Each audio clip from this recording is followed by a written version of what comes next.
রাজনীতির কতটা সম্পর্ক রয়েছে। আর এই রাজনীতির ফলে বর্তমান যে রাজনীতির ফলে যৌনতার এই যে কুফল, অভিশাপ এটি আল্টিমেটলি কোন যাকে বলা হয় গন্তব্যে নিয়ে যাবে বর্তমানে চলমান সময়কে, এটা নিয়ে আমি কিছু বলব না, কিন্তু আপনারা বুঝতে পারবেন। প্রথমত হলো যে মানুষ যখন অপ্রত্যাশিতভাবে কোনো কিছু পেয়ে যায়, কোনো রাজনৈতিক সুবিধা, রাজনৈতিক পদ এবং পদবি, মান সম্মান মর্যাদা, এগুলো তো আসলে অর্জন করতে হয়, কিন্তু হঠাৎ করে দেখা গেল ভুইফোড় হিসাবে সিংহাসনে কাউকে বসিয়ে দেওয়া হলো, তখন যে জিনিসটি হয়ে যায় সেটি হলো যিনি বসেন তিনি নিজে অথবা তার আশেপাশে যারা লোক, তারা কাম, ক্রোধ, লোভ এবং লালসা, এই চারটি জিনিস দ্বারা পরিচালিত হতে থাকেন। লোভের বশবর্তী হয়ে তারা এভাবে অর্থ উপার্জন করেন, আশেপাশে মানুষ সব বিরক্ত হয়ে যায়। যেটা আপনার প্রাপ্য নয় সেই জিনিসগুলো আপনি জোর করে নেবেন, যেটা আপনার সঙ্গে মানায় না। আপনি ধরেন 10 লাখ টাকার মানুষ, কিন্তু ভিখারির সেই ধন আপনাকে অর্জন করতেই হবে, তার কাছ থেকে ছিনিয়ে নিতেই হবে। সেই 2 বিঘা জমির মতো, যে বিখ্যাত সেই 2 বিঘা জমি, বুঝেছো উপেন এ জমি লইব কিনা, এইরকম। তো ওখানে রবীন্দ্রনাথ ঠাকুর যে জমিদার যে উপেনের 2 বিঘা জমি কিনতে চেয়েছিল, যেটা শেষমেশ উপেন সেটাকে ভয়ে সেটা দিয়েই যায় কোনো টাকা ছাড়া।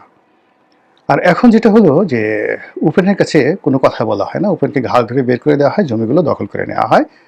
এটা বিশ্বব্যাপী জাহেল এবং জুলুমবাজদের এই ঘটনা হয়ে গেছে। এটা হলো লোভ।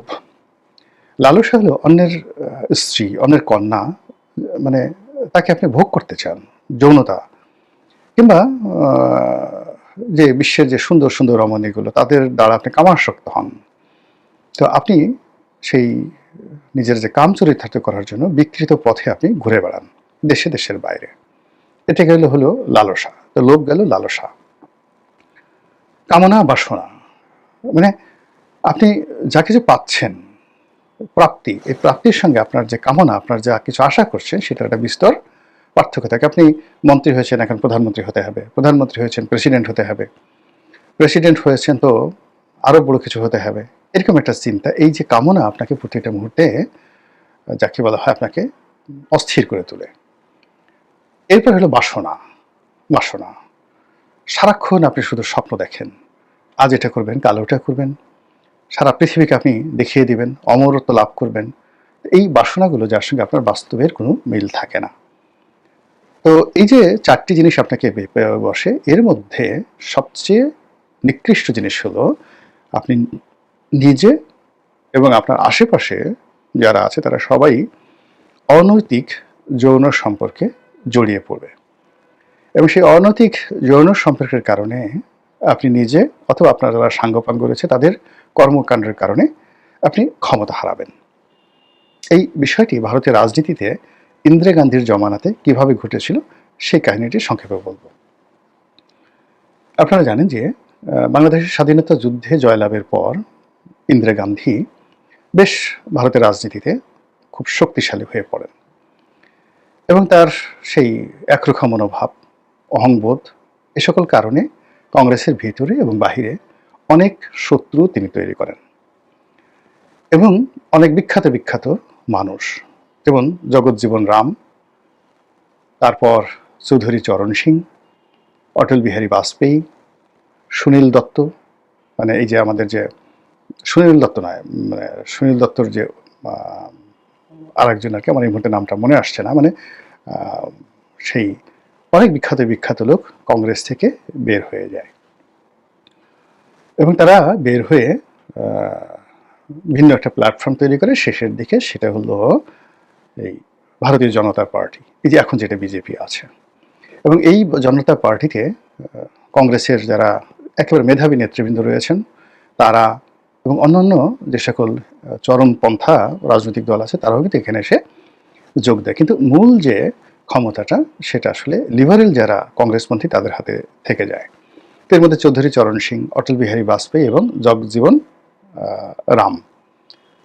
তো ওই মুহূর্তে আমি যে সময়টার কথা বলছি, 75 থেকে 77, এই 3টি বছর বা তারও আগে 60-এর দশক থেকে ভারতের রাজনীতিতে সবচেয়ে জনপ্রিয়, সবচেয়ে আকর্ষণীয় মানুষ ছিলেন জগজীবন রাম। মূলত পণ্ডিত জওহরলাল নেহরুর পর তারই আসলে প্রধানমন্ত্রী হওয়ার সম্ভাবনা ছিল। এই কারণ হলো তিনি ভারতের যে দলিত সম্প্রদায়, সেই দলিত সম্প্রদায়ের প্রতিনিধি ছিলেন এবং সমগ্র ভারতে কোটি কোটি ভোটার যারা আছে তারা চোখ বুজে তাদের দেবতা মনে করত জগজীবন রামকে। তো সেই জগজীবন রামের সঙ্গেও সেই ইন্দিরা গান্ধীর সম্পর্ক খারাপ হয়ে যায় এবং সম্পর্ক এমন খারাপ হয়ে যায় যে পুরো দেশ দিয়ে তিনি সেই এমার্জেন্সি দিয়ে চালাতে বাধ্য হন। বহুদিন মানে ভারতে জরুরি অবস্থা বলবৎ ছিল। কোনো মানুষের মানে যাকে বলা হয় সেই সময়টাতে ন্যূনতম মানে স্বৈর শাসন কাকে বলা হয়, ঠিক সেই প্রায় 2 বছর তিনি এমার্জেন্সি দিয়ে দেশ চালান।